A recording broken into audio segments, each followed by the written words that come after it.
It's very difficult ఈ రోజుల్లో. అంటే ఒకప్పుడు అంటే నిజంగా దర్శకులు ప్రొడ్యూసర్స్ సంవత్సరానికి 3-4 తీసేవాళ్ళు. బట్ ఈ రోజుల్లో దే ఆర్ టేకింగ్ టైం. ఒక 1-2 ఇయర్స్కి ఒక సినిమా అట్లా వస్తుంది. మీరు అసలు 14 ఇయర్స్ ఫ్యాన్లో 25 movies, that to 90% success rate. Success percentage 80. Okay. అంటే ఫస్ట్ 6 ఇయర్స్ ఇయర్కి ఒకటే ఫిలిం చేశాను, అప్ టు పరుగు. After that yearly 2 movies start అయ్యాయి. సో యావరేజ్గా అలా 2 అవ్వడం వల్ల 14 ఇయర్స్లో 25 ఫిల్మ్స్ టచ్ చేయగలిగాను. ఎప్పుడైనా ఈ 25 ఫిలిమ్స్లో అయ్యో ఈ సినిమా నేను చేయకుండా ఉండాల్సిందే అని అనుకున్న సినిమా ఉందండి? అంటే ఇప్పుడు అవుట్ ఆఫ్ 25లో ఒక 6 ఫిలిమ్స్కి రిజల్ట్ రాలేదు.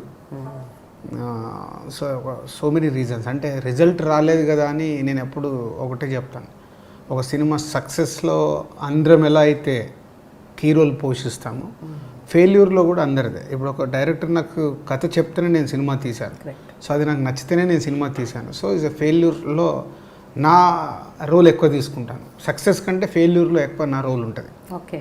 బికాజ్ ఆఫ్ నా జడ్జిమెంటే కదా అది. బట్ రీజన్స్ ఏదైనా కావచ్చు. దాంట్లో అన్ని సినిమాలలో ఫెయిల్యూర్స్లలో ఎక్కడో మేము అది సక్సెస్ చేయడానికి అవకాశాలు ఉండే, అది ఇంకా కొంచెం జాగ్రత్త పడితే సక్సెస్ అవుద్దేమో. కానీ అక్కడ ఉండే 2-3 మైండ్స్, డెసిషన్ తీసుకునే 2-3 మైండ్స్ ఏవైతున్నాయో అక్కడ ఒక్కొక్కరిది అభిప్రాయం ఒక్కొక్కలాగా ఉన్నప్పుడు ఇంకా ఫార్వర్డ్ వెళ్ళిపోతాం. So will wait for result అన్నట్టు. సో అలా ఆ 6 ఫిలిమ్స్లో ఒక 2-3 ఫిలిమ్స్ అయితే డెఫినెట్గా సక్సెస్ అవ్వడానికి అవకాశం ఉన్న సినిమాలు ఉంటాయి. అవునా? ఏంటండి అవి? రామరామ కృష్ణ కృష్ణ అండ్ మున్నా అండ్ రామయ్య వస్తావయ్య. ఈ 3 సినిమాలు ఇంకొంచెం జాగ్రత్త పడి ఉంటే సక్సెస్ఫుల్ ఫిలిమ్స్ అయ్యేటి. సో రామయ్య వస్తావయ్యకి అయితే ఇది మా టైం వల్ల, యాక్చువల్ రెబల్ రిలీజ్ కాకంటే ముందు మా కథ వేరు. ఓకే. సో ముందు ఆ కథ నచ్చే నేను, ఎన్టీఆర్, హరీష్ లాక్ చేసుకుంది.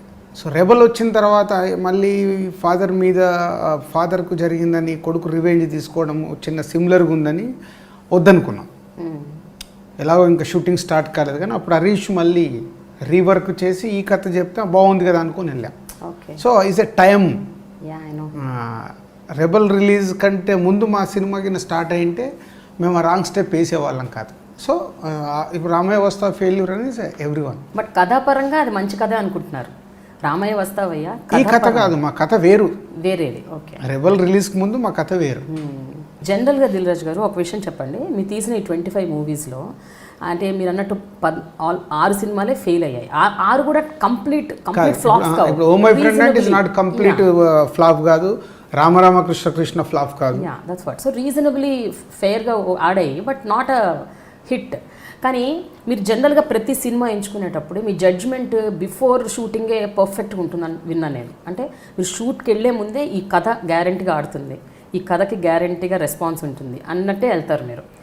సో ఈ అనాలిసిస్ ఫెయిల్ అయ్యాక మీరు రిలీజ్ అయిపోయి దానికి రాంగ్ టాక్, బ్యాడ్ టాక్ వచ్చాక అప్పుడు కూడా అనాలిసిస్ చేస్తారండి, సినిమా ఎందుకు ఫెయిల్ అయింది ఏంటి, సో నెక్స్ట్ మూవీకి ఎట్లా జాగ్రత్త, ఇలాంటివి డెఫినెట్గా చేయాలి కదా. అంటే ఒకటి మనం 2 విధాలు, ఇది ఆడదు అనుకునే సినిమా ఒకటి ఉంటుంది, అది ఎప్పుడు డిసైడ్ అవుద్ది, మార్నింగ్ షో అయ్యాక డిసైడ్ అవుద్ది. అప్పటి వరకు మాకు ఏదో హోప్స్ ఉంటాయి, మాకు లోపల డౌట్స్ ఉన్నా వర్కౌట్ అయిపోద్దేమో, ఆడియన్స్కి నచ్చేద్దేమో, ఇది సరిపోద్దేమో అంటే ఒక క్లౌడ్స్లో ఉంటాం. సో అది మార్నింగ్ షో పడితే కానీ మనకు అర్థం కాదు. మార్నింగ్ షో అయిపోయాక ఏదైతే టాక్ వస్తుందో దాన్ని తీసుకొని డెఫినెట్గా అనాలిసిస్ చేసుకోవాల్సిందే.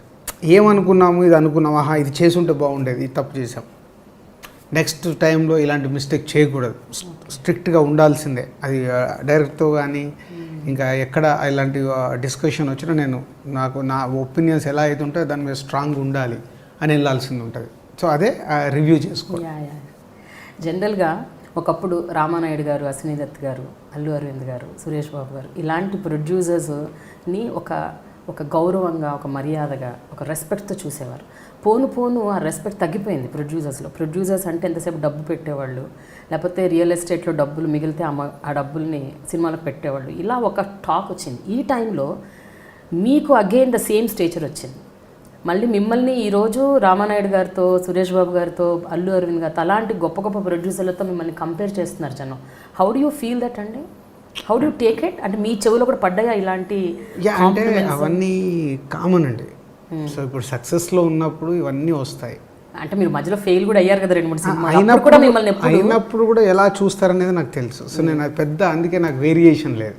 సో నా పని నేను కరెక్ట్గా చేస్తున్నానా, నేను అనుకున్న సినిమాకి మా టీంతో మేము అనుకున్న రిజల్ట్ తెస్తున్నామా లేదా, సో అదే నా క్యాలిక్యులేషన్.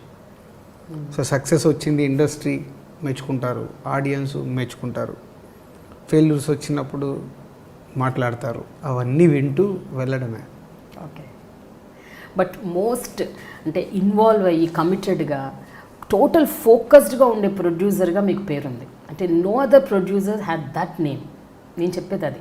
సో అది 100% మీ చెవిన పడుంటుంది, మీతో కూడా చాలామంది అనుంటారు. So that compliments how do you take it? అంటే అది చాలా ప్రెషర్ కదా మీ మీద. అంటే ఇంకా పర్ఫార్మెన్స్ ఇంకా బాగా చేయాలన్న ఒక ప్రెషర్ ఉంటుంది నెత్తి మీద. అంటే నేను అదేనండి, ఇప్పుడు అది తీసుకోను. I think is a God gift అది. ఎక్కడో ఒక పల్లెటూరు నుంచి స్టార్ట్ అయిన నా లైఫ్ సినిమా ఫీల్డ్లోకి రావడం, డిస్ట్రిబ్యూటర్గా స్టార్ట్ అవ్వడం, ప్రొడ్యూసర్గా స్టార్ట్ అవ్వడం, సక్సెస్ఫుల్ ప్రొడ్యూసర్ అవ్వడం. సో ఒక రామానాయుడు గారితో పోల్చడం అనేది is a great great great moment అది నాకు. అది విన్నప్పుడల్లా ఒక వైబ్రేషన్ ఉంటుంది. 20 years బ్యాక్ నేనేంటి, ఆఫ్టర్ 20 years అంత పెద్ద మనిషితో కంపారిజన్ చేస్తుంటే డెఫినెట్గా వైబ్రేషన్ ఉంటుంది.